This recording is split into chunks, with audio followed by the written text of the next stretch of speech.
Ben ritrovati dalla redazione. Sarò in piazza a fianco delle persone che lavorano all'interno di Flex, Tirso e Ublox insieme alle organizzazioni sindacali e le associazioni di categoria, a conferma del costante impegno della Regione nel mettere in campo ogni misura utile per tutelare il tessuto industriale e i posti di lavoro dell'area giuliana.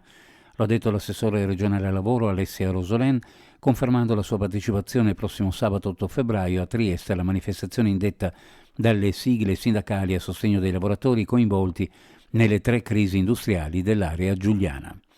Il camionista sessantenne è rimasto vittima di una brutta caduta all'interno dello scalo giuliano nella serata dell'altro ieri, rimane in condizioni gravissime. L'uomo, trovato a fianco del suo camion all'interno di scalo Legnami e trasportato d'urgenza dai sanitari del 118 all'ospedale di Cattinara, ha subito delle lesioni cerebrali e attualmente è in coma.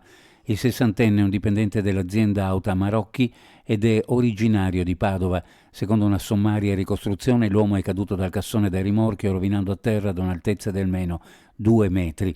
All'impatto con il suolo ha sbattuto violentemente la testa, subendo un gravissimo trauma cranico.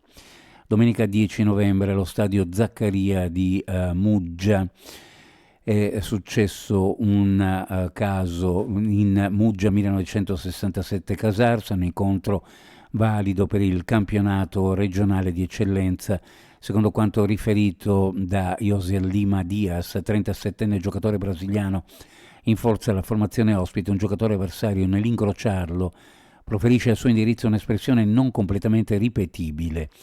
Dalle carte della giustizia sportiva si legge che Diaz identifica l'autore della presunta frase, il numero 16 del Muggia 1967, l'allora 19enne triestino Alex Spinelli.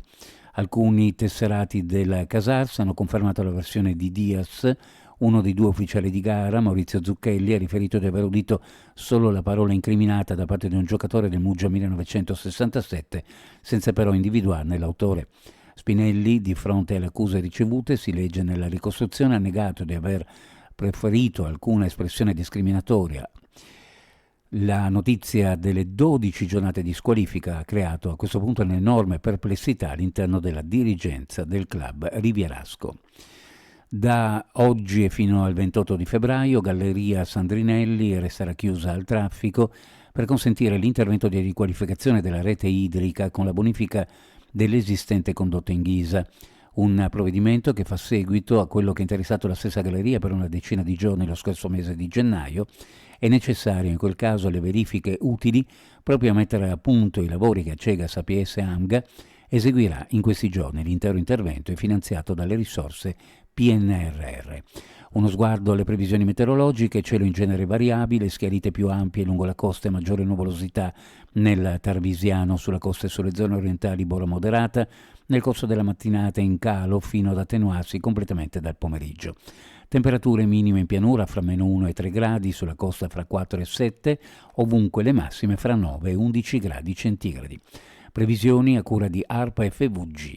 Meteo, ed è tutto per il momento con l'informazione. Grazie per averci seguito, a più tardi.